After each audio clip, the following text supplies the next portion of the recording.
নমস্কার বন্ধুরা, রাধে রাধে। অনিশার চ্যানেলে তোমাদেরকে সবাইকে স্বাগতম। তো আশা করি বন্ধুরা তোমরা সবাই ভালো আছো, আমরাও ভালো আছি। তো চলো তোমাদের ভালোবাসার আশীর্বাদ নিয়ে আজকে দিনটা শুরু করি। তো আজকে হলো শনিবার, আর আমি তোমাদের আশীর্বাদ আর ভালোবাসা নিয়ে আজকে দিনটা শুরু করলাম। আর মেয়ে সকাল সকাল ওই যে মেঘা আসছে, মেঘাকে লাঠি দিয়ে পিটাচ্ছে, দেখছো কি দুষ্টু মেয়েটা। ওকে কোলে নিতে লাগে, ও পিটাচ্ছে। বাবলি আর বাবলির মেয়ে আর আমাদের লিজা, ওরা সবাই এখানে বসে বসে গল্প করতেছে। ঘোলা ঘোলা লাগতেছে। আজকেও আমার নিরামিষ ছিল, আজকেও আমার নিরামিষ। তাই এখানে হচ্ছে মেয়ের জন্য গরম জল, এখানে দুধ রয়েছে, আর এগুলো হচ্ছে আমিষ। আমি নিরামিষ খেলে আমার বড়েরা তো নিরামিষ খাবে না, তোমরা তো জানোই সবাই যারা যারা আমার ব্লগ দেখো। তো এখানে রান্না করেছি কালকে বেগুন দিয়ে মাছের ঝোল, আর এখানে বানাইছি সিমের সবজি, আর নিচে আছে ভাত। তো প্রচুর পরিমাণে কাজ, আর সত্যি কথা বলতে সময় নেই হাতে, তবুও আমি তোমাদের সাথে ব্লগ শেয়ার করতেছি। কেন আমি তোমাদেরকে তা বলছি যে যতই আমি ব্যস্তর মধ্যে থাকি না কেন, যতই চাপের মধ্যে থাকি না কেন, তোমাদের সাথে অবশ্যই আমি ব্লগ শেয়ার করবো। তো এই দেখতে পাচ্ছি এগুলো কাপড়, এগুলো ধুইতে লাগবে। আমার কালকে কিছু জামা কাপড় রয়েছে, কালকে আমি না সন্ধ্যার সময় স্নান করেছি, আর রয়ে গেছে, পরে ধুই নেই। আর এখানে আমার থাল বাসন রয়েছে, এগুলো এখন মেজে নেবো। তো চলো, পূজা তোমরা বুঝতেই পারতেছো। আর বাড়িতে যেহেতু আমি একা, তো বাবলি আসছে, তো বাবলিতেও মনে করো বাচ্চা নিয়ে সামলাইতে সামলাইতে চলে যাবে দিন। এইবার মনে করো আমার দুইটা পূজা আজকে হবে, একটা হবে শনি পূজা আর একটা হবে মনে করো সত্যনারায়ণ পূজা। তো দুইটা পূজা হবে, তো বুঝতেই পারতেছো কতটা চাপ। মানে দুই রকম করে আয়োজন করতে লাগবে, দুই রকম করে সাজাইতে লাগবে, তাহলে তোমরা ভাবতেই পারতেছো যে কি হবে। তো কালকে আমরা রান্নাঘরে ঘুমাইছি, আর এখানে আমার ছোট ছেলে আর বড় ছেলে ঘুমাইছি। শর্টকাট মশারিটাই উঠে রাখবো, বিছানা সেরকম করে গুছাবো না, শুধু মশারিগুলো উঠে রাখি, আর পরে ছেলেকে বলবো বিছানাটা গুছানোর জন্য, কারণ আমার আজকে খুবই চাপ। দুই ভাইয়া এখানে ঘুমাইছি ওরা।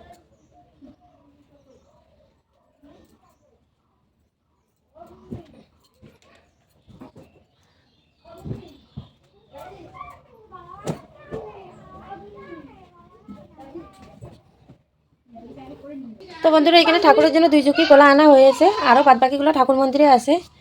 আর এখানে হচ্ছে যে মানে বস্ত্র দিতে লাগে ব্রাহ্মণকে, তাই এখানে একটা বস্ত্র মানে মার্কিন আনাইছি, আর গামছাটা আছে, এখন ধরপো না, এদিকে আছে। আর এদিকে বরের বিছনা টিছনা গুছানো আমার হয়ে গেল, আলনা টালনা তো সব গুছানোই আছে। তো ঘর দরজা লেপা হয়ে গেছে। আমার মেয়েকে নিয়ে মানে বাবলি বলতেছে ওর মোটা শরীরটা বলে শুকিয়ে যাবে, ওর সাথে খুঁড়া দৌড়াইতে লাগতেছে না, বলতেছে আমার মোটা শরীর 2-3 শুকায় যাবে।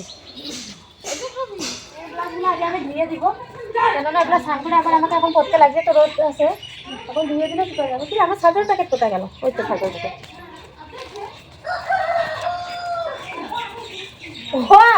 ও ও নিজেকে আপনি দিতে চায় না, আরো বলতেছিস তুই মামা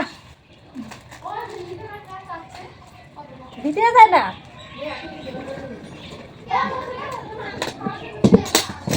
দেখো বন্ধুরা আমার মেয়ে এখানে দোলনায় দুলতেছে, দেখো কি খুশি। ওরে বাবা এইটা কে রে,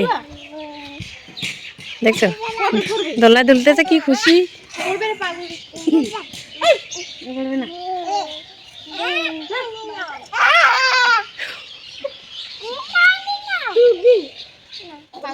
তো বন্ধুরা এখানে মেয়েকে ঘুম পাড়ায় রাখছি, আর ঘুম পাড়ায় রাখি আমি স্নানটা সেরে নিলাম। এখন যাচ্ছি আমি ঠাকুর মন্দিরে, কারণ ঠাকুর মন্দিরে তো যাইতেই লাগবে আমার। ঠাকুর মন্দিরে আজকে প্রচুর পরিমাণে কাজ। তো ছেলেরা এখানে পাতা আর এই যে আমের মুকুল পাইতে রাখছে।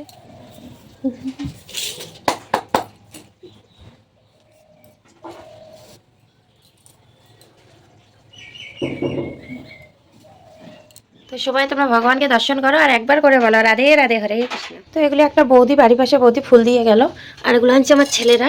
তো ফুলগুলো এখানে এনে রাখছে, কারণ সত্যনারায়ণ পূজায় তো লাল ফুল চলে না, সাদা ফুল আর তোমার এই যে গাঁদা ফুল এগুলোই চলে। তো দেখো তো বাটিটা কিরকম লাগতেছে, কত সুন্দর লাগতেছে। দুইটা ঘট, একটা হচ্ছে শনি আসনের জন্য আর একটা হচ্ছে সত্যনারায়ণ পূজার জন্য। তো কালকে ছেলে কী কী বাজার করে নিয়ে আসে তোমাদেরকে সব কিছুই দেখা দিব। এটা নিয়ে আসে যে শনি আসনের শনি ঠাকুরের পাঁচালি, তো আজকে নতুন পাঁচালি নিয়ে আসছে। এটা নিয়েছে রূপকটির প্যাকেট, এখানে নিয়ে আসে তোমার মাসকালাই, আর তারপরে এই যে কী এগুলো মানে কালো তিল, তারপরে হত্যি, এখানে নিয়ে আসে মোম, আর এখানে নিয়ে আসে যে ঘিতে মধু। তো চলো ওগুলো প্যাক করে রাখি, ব্রাহ্মণ আসলে ব্রাহ্মণকে দিয়ে দেবো, ওগুলো তো লাগবেই। এগুলো নিয়ে আসে আমার ছেলে বাজার থেকে, এগুলো বাজার করাইছি।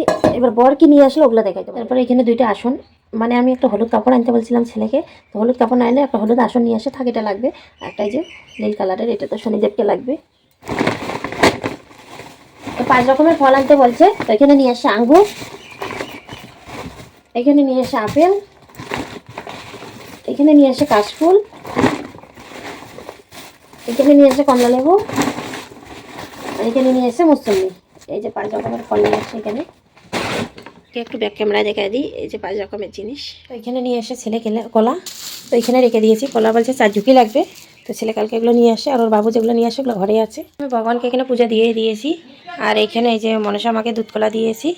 আর এখানে বাজারে নিয়ে আসলো 5 রকমের মিষ্টি, তেল, 5 কেজি দুধ, আর এই যে 5 পাওয়া করে আটা, আর এই যে ফলমূলগুলো দেখো এদিকে সাজিয়ে রেখেছি। এখন ব্রাহ্মণ আসা অবধি অপেক্ষা। তো বন্ধুরা, আজকে আমাদের ভীম উঠাচ্ছে, আর এই ভীমগুলো আমাদের কাকা সুন্দর করে বাঁচিয়ে দিয়ে গেল, কারণ আজকে আমি খুবই ব্যস্ত, তার জন্য আমাদের কাকাই বাঁচিয়ে দিয়ে গেল। আর এখানে এই যে এখানে একটা ধুনুচি আর নীল পাতিল আনাইলাম, এটা শনি আসনের জন্য লাগে। তো উঠান বাড়ি ঘর দরজা সব আমার ঝাড় দেওয়া হয়ে গেছে, রান্না করেছে বাবলি। আর ব্রাহ্মণকে ফোন করতেছি, ব্রাহ্মণ বলতেছে আসতেছে। তো জানি না কটার সময় আসবে, বলছে তো 1:30টার সময় আসবে, এখন 2টা পার হয়ে গেল, তাও এখনও আসতেছে না, দেখি কখন। তো বাবলি আজকে কী রান্না করলো দেখি। এখানে রান্না করছে একটা নিরামিষ সবজি, ফুলকপি আলু শিম দিয়ে। এখানে রান্না করেছে বেগুন ভাজি। এখানে রান্না করেছে তোমার মুগের ডাল। তো এখানে পূজা বসানো হয়ে গেছে আমাদের। এই দেখো ব্রাহ্মণ ঠাকুরও চলে আসছে, সব কিছু আয়োজন হয়ে গেছে। তো বন্ধুরা, এই হলো ঘরে সত্যনারায়ণ পূজা। তো প্রসাদটা উঠাই নিয়েছি, অনেক লোকজন হয়েছে, তো অনেক ভিড় হয়েছিল, তাই আমি তোমাদের সাথে ব্লগ শেয়ার করতে পারিনি। জানোই তো আমি একা মানুষ। তো এখানেও প্রসাদ রয়েছে, বাইরেও প্রসাদ রয়েছে, এখন অনেক মানুষ আসবে। তো চলো। তো বন্ধুরা, পূজা দিয়ে আসার পরে দেখো কতগুলো থাল বাসন জমা হয়েছে, এগুলো এখন ধোবো। তো তার আগে আমি এখানে বসেছি রান্না। তো এখানে তুলসীর জন্য ভাত নিচ্ছে, মানে এই যে তুলসী দেখতে পাচ্ছ, এর জন্য ভাত নিয়ে এসে, এর জন্য এখানে ভাত, আর এখানে মাছ আছে, এখানে মাছ ভাজি বসাই দিয়েছি, এখানে গরম জল। এখানে টমেটো নিয়েছি, টমেটো বানাবো মাছের মাথা দিয়ে, তাই এখান থেকে কুচে নিলাম। এখানে বাবলি আটা মাখছে, ও রাত্রিগুলো লাগলে ভাত খাবে না, রুটি খাবে। তো পূজা দেওয়ার পর একটু বসার টাইম পাইনি, খুবই ব্যস্ত ছিলাম, মানে রান্নাবান্না দেরি হয়ে যাচ্ছে। এখন প্রায় 8টা 8:30 বেজে গেছে, এখনও রান্না হয়নি আমার। তারপর বাজার থেকে চলে আসছে, আর সারাদিন উপর ছিলাম, চোখ মুখের অবস্থা খুবই খারাপ। তো আজকের ব্লগটি কেমন লাগবে বলবে, যদি ব্লগটি ভালো লেগে থাকে তো লাইক করে শেয়ার করে চ্যানেলটাকে সাবস্ক্রাইব করে দিও। তো টাটা, গুড নাইট।